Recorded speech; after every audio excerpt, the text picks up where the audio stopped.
One.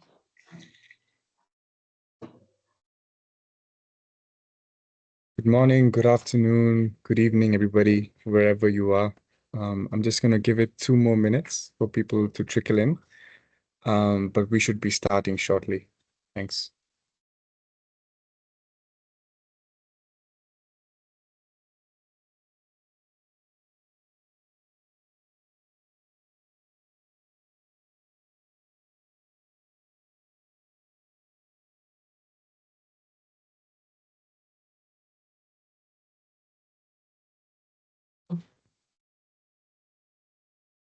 Mhm.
Okay, I think maybe we can start.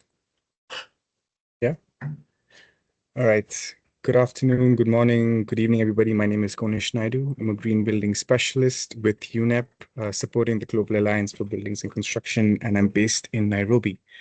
It's my absolute honor to welcome you here for our first ever webinar/meeting of the Higher Education Institution Action Group of the Global ABC. So I'll quickly walk us through the agenda. So first, I'll be giving a brief introduction and overview of the Global ABC. Second, we'll dive into what the Higher Education Institution Action Group is, its purpose and its role. Then we look at the different work streams covering research topics and leadership, networks and engagement, education and curriculum, and also see how this links to the Buildings Breakthrough Initiative. And then we'll move into an open Q&A and close with next steps in any other business. Right.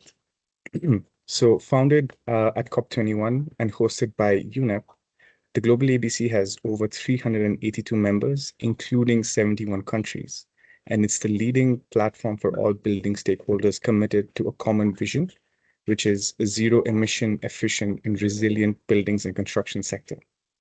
We have four primary ways in which we work. One is being a global advocate for market transformation and carbon neutrality in the built environment, raising the sector's profile at high-level events such as COP and the Buildings Pavilion, and coordinating initiatives like the Buildings Breakthrough and the Intergovernmental Council for Buildings and Climate. We track progress through our Global Status Report, and we also co-lead the human settlements pathway under the Marrakesh Partnership. We also support countries in providing guidance via global and regional roadmaps with targets, timelines, and relevant policy actions that inform and raise ambitions in countries' respective NDCs. And we also support the private sector transition with strategies for decarbonization and resilience through our hubs and action groups, for example, the Market Transformation Hub, Finance Hub, and we also are part of the Building to COP Coalition. So a lot of this work that I just mentioned before in the previous slide is carried out through our hubs and action groups. These are member-driven platforms that connect expertise, drive collaboration, and develop flagship products. How do they actually work? They are, as I mentioned, they're initiated and led by members. They define their own work programs and are aligned with the Global ABC's vision and objectives. They contribute directly to all the Global ABC's flagship products and activities, such as the Buildings Breakthrough, the Intergovernmental Council for Buildings and Climate, and the Global Status Report for Buildings and Construction. Together, these hubs are basically the backbone of the Global ABC's collective action, ensuring that we address the sector's transformation from multiple different angles. Now I'm going to quickly introduce our co-leads and our speakers. First, we have Dr. Ian Hamilton, Vice Dean of Research at the Bartlett Faculty of the Built Environment and Professor of Energy, Environment and Health at the UCL Energy Institute, University College London. We also have Stephanie Merger, who's the International Development and Sustainable Building Officer at École de Pont. We have Dr. Tom Sanya, Senior Lecturer at the University of Cape Town, and Dr. Deo Prasad, Science Professor at the University of New South Wales. So these are our four co-leads. We'll also be joined by Judy Zakreski, who's the Senior Vice President, Global Operations and Solutions at the International Code Council. We'll be talking about our link with the Buildings Breakthrough. Now I will hand it over to Ian. Great. Thank you, everybody, and welcome. So the interest within this initiative, this action group, is to better bring in higher education institutions to support and liaise with partners across the global ABC. So the intention for this is to bring our academic leadership, for those who are working in research and in the education and training space, to be able to better build up our interactions with the core areas and principles of the global ABC. So this is primarily the knowledge and research that we undertake, focusing on sustainability, resilience, energy efficiency, and that whole life carbon cycle for the building sector. The purpose is partly because as a set of groups within the Global ABC, we've been slowly growing our membership in this area. We know there's a lot that we do to contribute to the knowledge space. And so by bringing forward more institutions, which is the part of the purpose of this webinar, is to introduce and then seek to build the membership. We want to serve as that academic nexus of institutions from all around the world, because the local context in delivering buildings, how we design them according to the climate that we live in, and the considerations we have in terms of resilience and quality of life and sustainability is best served by having that local insight. In particular, there's also innovation in terms of how we teach and how we build knowledge and distribute that into practice. You know, we're very much hands-on in much of what we do, and so being able to be that interconnection between these high-level thought groups and these statements that come through, for example, you know, a lot of what we do, for example, the UN Environment Program, has to be really connected into on-the-ground actions. And so it's that connecting into the locally relevant through the world leading efforts that we have is the purpose of this this global hub. And so the other thing that we want to do is connect into those action groups and hubs that Kanish mentioned before, because again, they have questions, they have interests, and they can better make use and access our expertise, and we can contribute to that. In the next slide, I highlight some of the objectives that we have in terms of what we will be doing. So first is identifying priority research topics. In the first instance, we did this earlier this year at our annual assembly of the Global ABC, where we asked the different hubs and the members who were there, what would be the priorities around research, that question areas, the leading edge that they would like to better understand.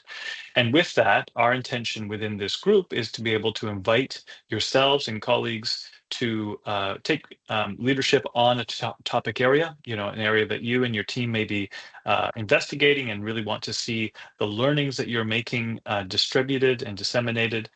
So to be able to coalesce around this topic, take leadership on the topic, and prepare an evidence base that can be used by the Global ABC and potentially also be connected into reporting and outputs, so dissemination of and impact of your work. The next thing that we're interested in doing, which all of these will go into a little bit more detail shortly, but is to map those existing areas. Sorry, kind of just before we skip there, I'll just highlight through the others. So we want to map existing curricula and build on that. And again, that will be discussed in a bit more detail. Lastly is about this network connecting researchers and sharing practice. And again, the opportunity space that we have in our local you know, teaching and research environments to be able to help connect to areas of expertise. So this is the premise of what we'd like to do. And so now each one of us will highlight our different areas that we're going to be discussing as a part of this. So now in the next slide, I'm going to speak about the research topic areas.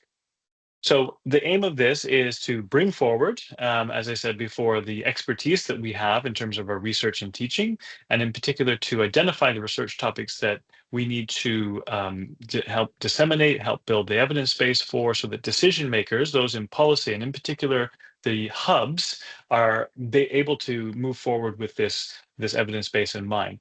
So what we'll be doing is inviting on a series of topics, which I'll mention in a moment, is to develop briefing papers. So we envision these to be, it could be as short as two pages, it could be as long as 10, but the interest is to be able to say, what's the latest status that someone who is speaking to a policymaker like yourselves would be doing that should know about this topic area, and to take ownership about that in terms of connecting, whom is working where, what are the challenges we might be facing in terms of the implementation of whether it be low carbon materials in terms of production, or maybe it's about design and use of shading in different climates. Whatever the issue might be, we're looking for those who have that expertise to share.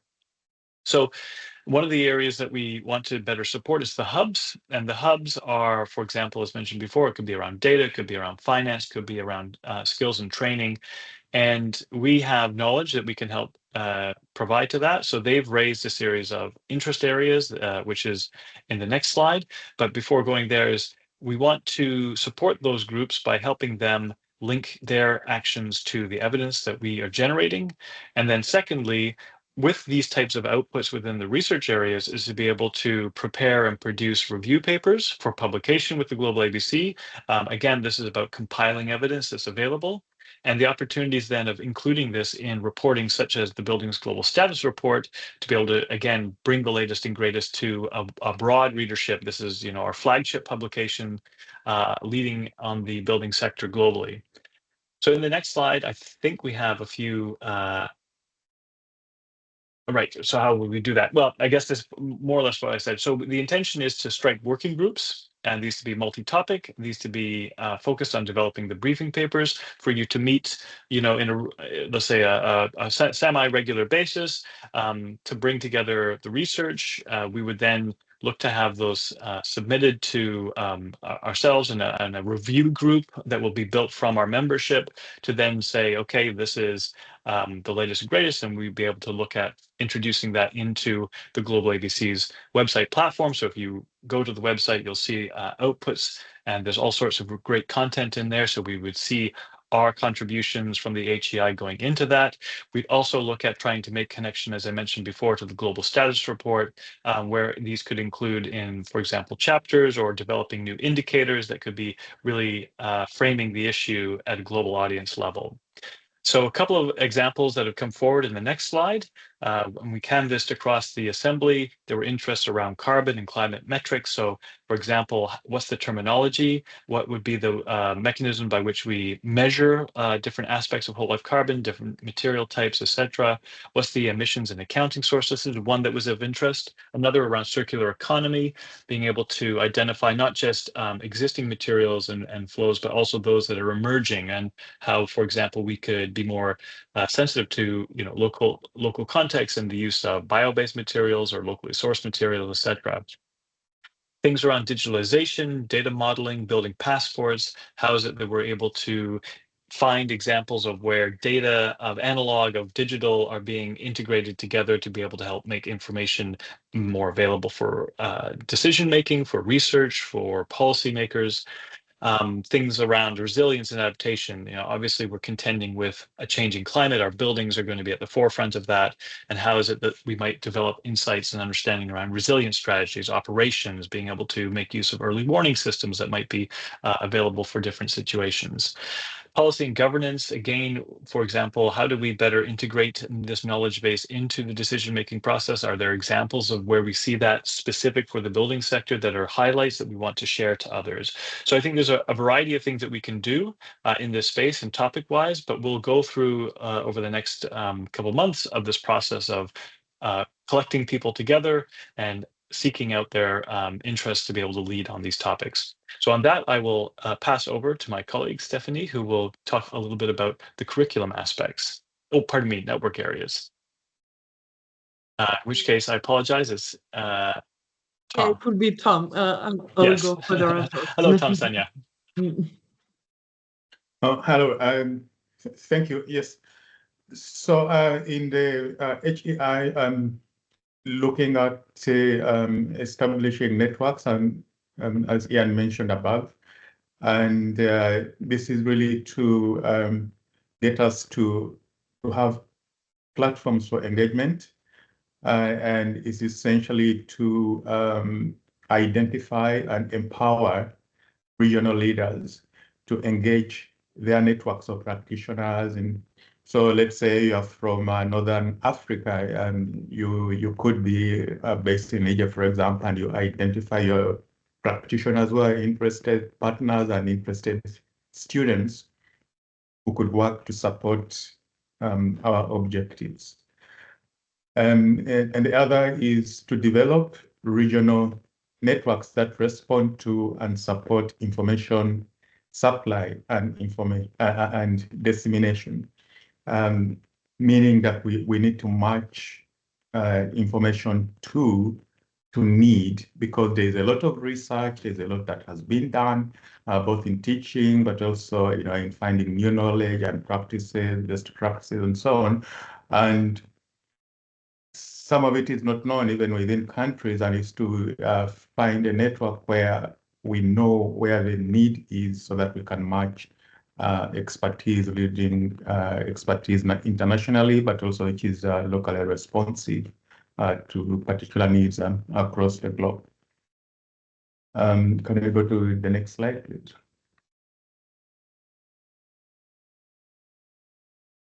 So what we're looking at would be mostly for this stage of work to find regional leads for the network. Regional leads for the network, those who are interested in activating networks which are linked to HEI.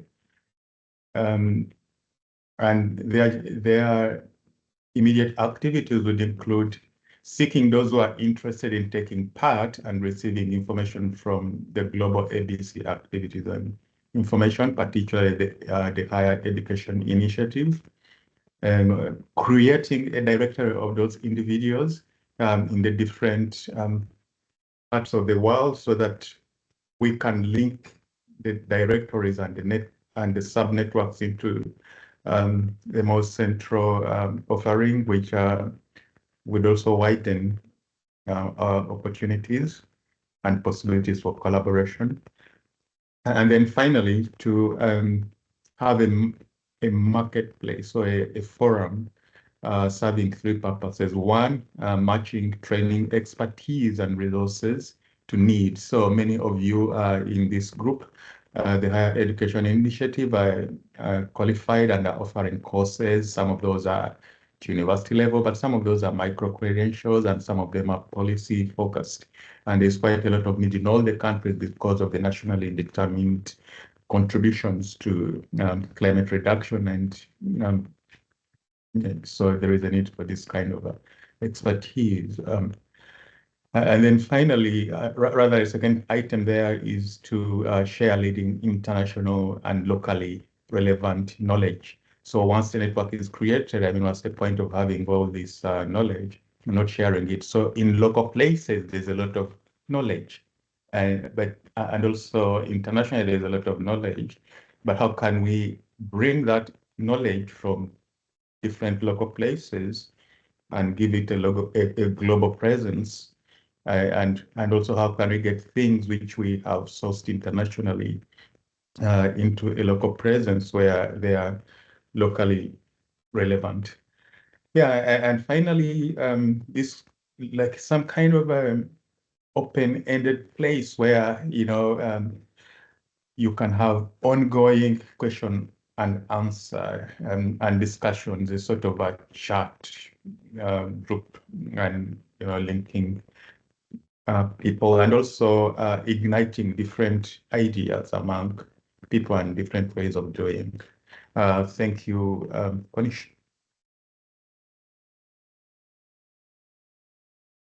Last part, but not least, is few words. I'm glad to share a few words with Judy about the last work stream, which is about education, learning, curriculum, and pedagogy. The idea here mainly is to bring together education topics and teaching approach that can help and advance the global ABC objective, but also exploring innovative way of learning that strengthens know-how capacity in building. In practice, that means mainly mapping and analyzing curriculum developing by higher education institution that connects the goals and with our regional hubs. We look at different type of program, open, formal, informal, or in professional, and we try to create space where people can exchange idea and new pedagogy and share experience that improve learning outcome. And I will say the work of higher education institution group is also to contribute to the building breakthrough B5 on capacity and skill. I will let the floor to Judy to more speak about that, but the idea of the work and the ongoing work on the B5 is identify with country, with organization, the training and capacity building priorities, including the need of national and local institutions, but also after that sharing resource tools across networks and sharing all the kind of resource. I will let Judy speak also about that, and also encourage and impulse the inclusion of this principle into, I will say, institutional training curriculum and competency assessment. So yes, I will give the floor to Judy to speak mainly about the B5 activities and on capacity and skills. Thank you, Stephanie. I'm Judy Zakreski. I'm with the International Code Council, which is taking the lead on the B5 area with strong support from Stephanie and the higher education HEI.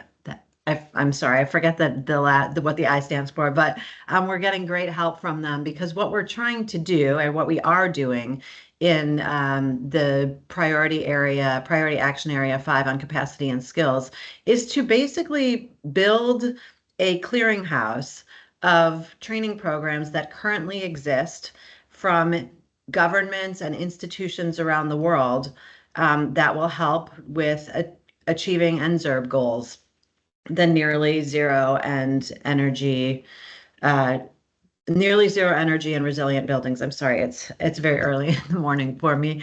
And so what we have done is we've started our work over a year ago. We had an interim report that was presented at COP29, and there's a QR code there if you're interested in reading that report. But basically, the notion is that there are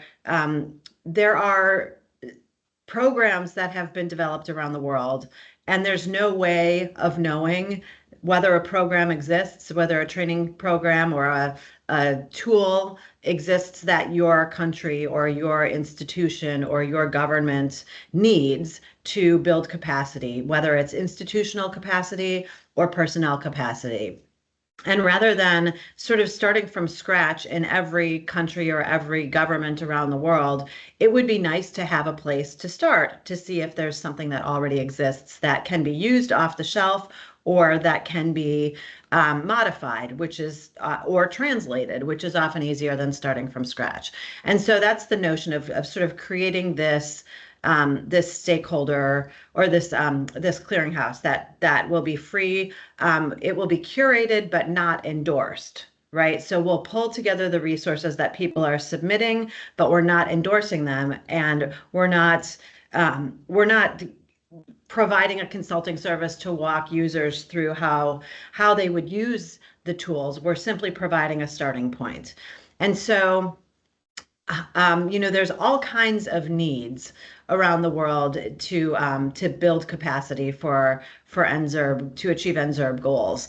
And we have the work plan timeline that's down at the bottom of this screen is sort of what we have been doing over the course of this year. We're now sort of at the end of September, and we are closing out our call for contributions for phase 1.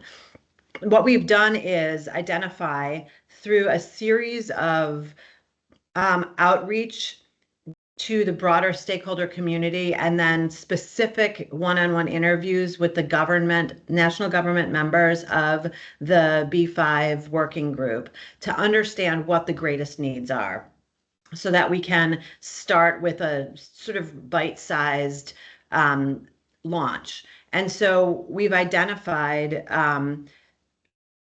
the needs, and I think you can probably go to the next slide, Kunish. In terms of what the institutional needs are, meaning what kind of policies or compliance tools are needed in order for a government or an institution, generally a government, to be able to roll out better, more energy efficient and more resilient buildings. And so a lot of times that could start with like a building code. A lot of countries don't have a building code. They don't have a right-sized building code. And then looking at mechanisms for updating those codes and regulations. So this is the kind of capacity building that people are not necessarily thinking about. I think particularly in the education space, capacity building means education and training, but it also means building out a compliance infrastructure that will allow development of policies and enforcement of those policies. And so we've kind of mapped out what the priority institutional needs are, and those are displayed on this screen. And then there's another slide that identifies the personnel needs. And so this is, you can go to the next slide, Kunish. This is what we're looking at in terms of the more sort of training and assessment needs. And these, as I've said, are not, this is not totally comprehensive. This is sort of phase one. These are the priorities that have been identified through our outreach and through the one-on-one discussions with the governments. And what we have done now within these categories on both of these slides is issue a call for contributions. You can go to the next slide. The call for contributions is open to everyone. It's free to submit contributions. We've set up an online form to submit those contributions, and there's the QR code for that, that form. We have collected so far over 200 contributions. And so sometimes these are, it might be a building code or, resource, or it might be something that is, a policy tool or a model legislation, or it could be compliance checklists. And on the training side, it could be, a web-based free class. It could be a semester-long curriculum for a trade school or university. It could be a live in-person training that's offered by an NGO that you might have to pay for. Again, we're just trying to capture all of the existing resources so that people have an idea as they're looking to build capacity, either institutional or personnel, about what already exists in the world. Again, because it's easier to build off of something many times that exists, or maybe get ideas about what exists before sort of reinventing the wheel. And so this call is open through September 30th. We will keep it open beyond that, but we have a sort of a hard stop on September 30th to take all of the resources that have been contributed to that date and curate and decide whether we've asked people when they submit a resource how they would qualify it, whether it's an institutional resource or a personal resource, and sort of what of our priority categories they believe their resource would fit into. If it's not one of those priority categories, the resource can still be submitted, and we just kind of put it in a sort of an other category that will hopefully have a place in the phase one launch of this web-based clearinghouse, the portal. And then as we move into 2026 into a phase 2, we'll build out more categories within that web-based tool. So any resource that's submitted, as long as it's not, like a pure advertisement or, a case study that's not really a resource, that's sort of the work that the group is doing now in curating the submissions. It'll go on the resource, and there's no downside to submitting a resource to the portal. It gives you exposure to your resource, and it's free. It's free to do, and it can be in any language. Again, sometimes it's easier to take a training program that's been developed in Arabic and translated into French, rather than developing that training program from scratch. So we're taking, we're casting a wide net, welcoming all resources, and in any language and in any format. They can be paid, they can be free, they can be online, they can be in person, they can be self-paced, they can be live. So wide net. And just still generally inviting you all to contribute if you have resources or to pass this along. We do have this deadline that's looming. The form is fairly self-explanatory, and if you have a lot of resources, send an email to globalabc@un.org, and we can send you a bulk upload form. So I think that sort of covers what we're doing. And appreciate everybody's time. I'll look in the Q&A for questions that anybody has about this and try to answer them. Thank you. Thank you, Judy.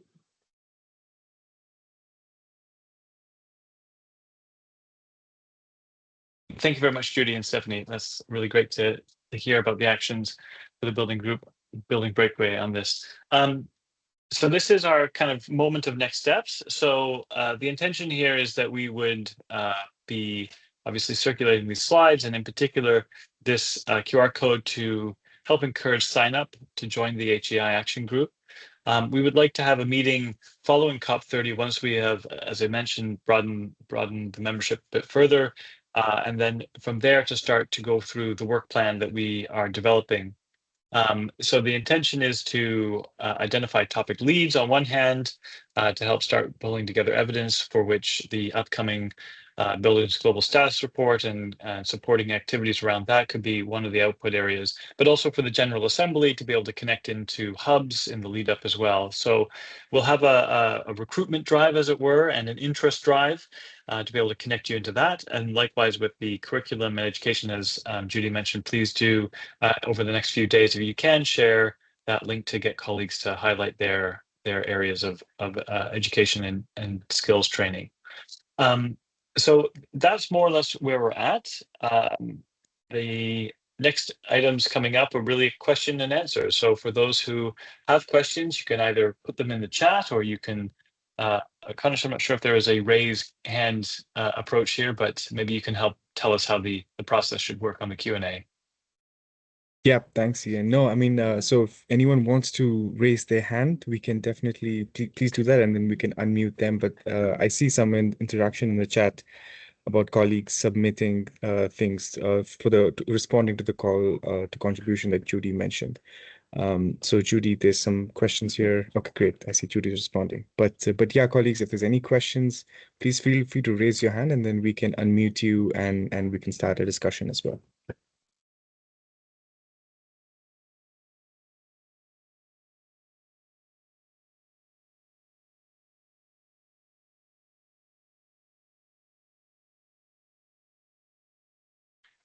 Kima, please.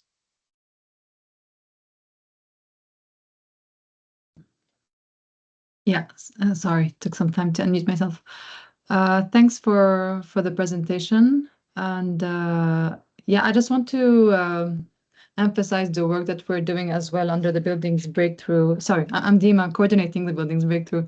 And we have HEI support on B4 and B5 areas of the Buildings Breakthrough. So B4 is on research and deployment, and here there'll be interest as well to have your support on the research topic of B4, as you are doing as well for B5. So I see that Azlin Zaray from UNU Flores, who is leading on this area, that hasn't really kicked off yet, but is kicking off, is on the call. So it will be great to make that connection with you and for you as well to follow what we are intending to do under B4 research area, which is also looking at research priorities. So if we can, spread the tasks amongst our network, to reach our goals in a faster way, that would be great. I have previously shared a survey we have done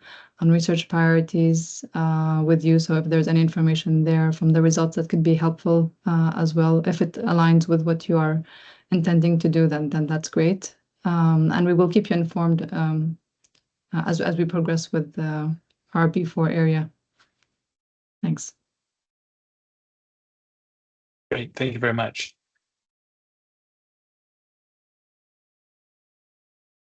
Other questions, thoughts?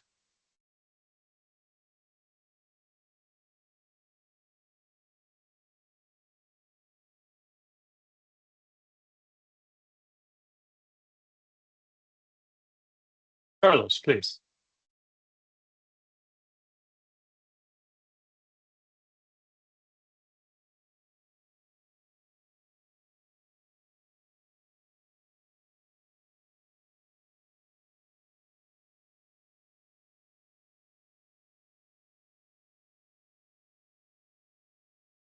Maybe that we can get your mic enabled.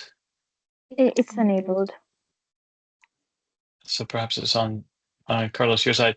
Yeah, if it doesn't seem to work, you could also type the question into the chat area.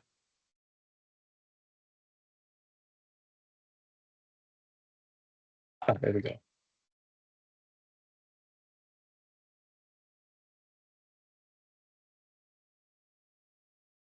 I'm afraid we can't hear you yet.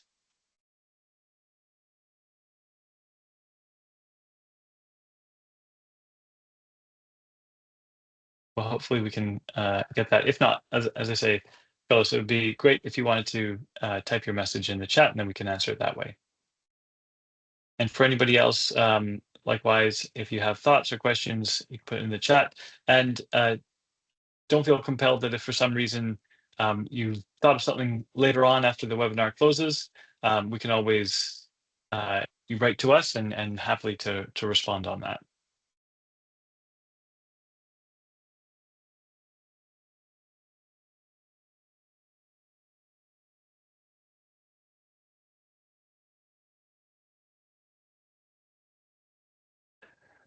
Okay. I guess if there's anything else that we should try and address at the moment. Oh, here we go from Regis. IPCC special report, climate and cities. Yes, that's interesting. Okay, so members could get in touch with the experts around selecting the draft document. That would be a great idea. Perhaps happy, Regis, if you would like to disseminate a little bit more in terms of the call, and then that way we could seek out for interested parties to help get in touch. Supply chain, very good idea, particularly important in terms of material access in markets. This is something that we'll definitely want to highlight as an area of interest.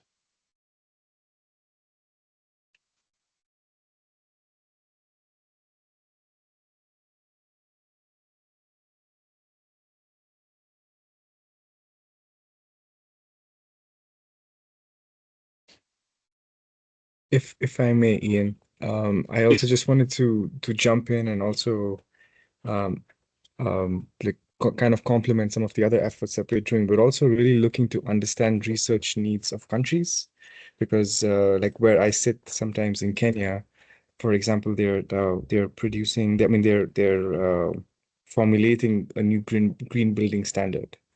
And one of the key things that at least what I notice in these engagements is, as you had mentioned, Ian, is developing that evidence base to essentially give a starting point for countries to formulate and then do that policy and regulation change. So colleagues on the call here, if there's any specific research needs that come specifically from governments or are even anchored in certain projects as well, I think those are topics that we can definitely look at, and of course connect them through the other different hubs and action groups that the Global ABC has. So for example, Judy also co-leads the adaptation hub here under the Global ABC. So we can also funnel requests directly from countries to really how do I put this, to satisfy their research needs and help build that evidence base that's needed for them to move from, say, it could be from policy formulation to implementation or whichever stage they're at, but they definitely have certain research needs that needs to be addressed. So that's also something that I think we would like to do. So please feel free to also reach out to us in case you have any intelligence or some information that we can help get it over the line. So yeah, that's another thing I wanted to jump in. Finish.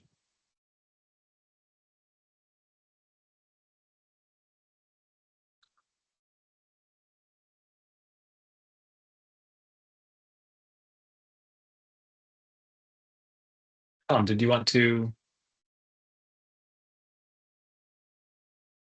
Oh, I believe you're muted.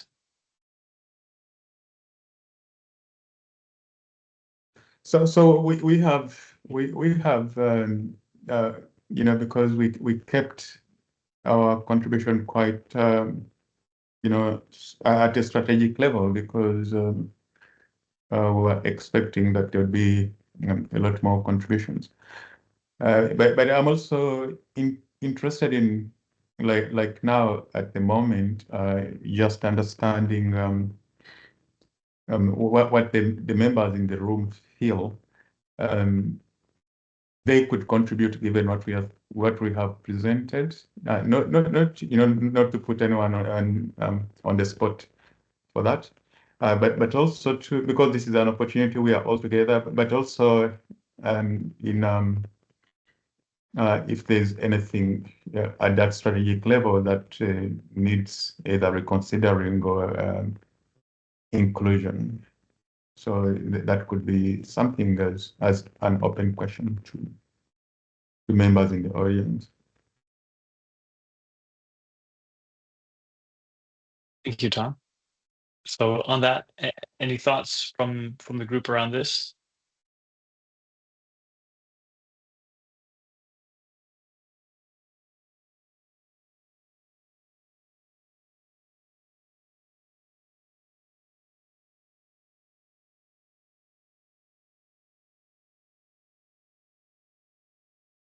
We have a comment from Regis. Hi, Regis. He says, design and certification of hybrid materials constructions. It seems to be very important in the field of research at this point. Yep. Okay, great. Thank you. We'll note that as well.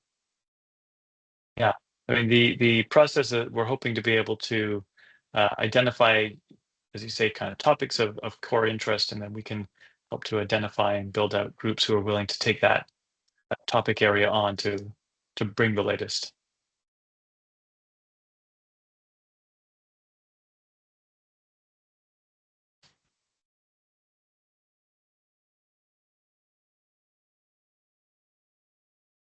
Okay. Well, as I mentioned before, there's an opportunity to reach out and be in touch with us. Kunish is a touch point on one hand, and then ourselves, if you have areas of interest. But please do sign up. Please do share that sign up link to help us in identifying interested groups who want to take part and the different opportunities we have to share and learn from each other. And perhaps on that, with Kunish's email address in the chat, we can close the webinar. So thank you very much. Appreciate your time. Thank Thank you. you so Thanks, much. everybody. And thank you to so much. Antara.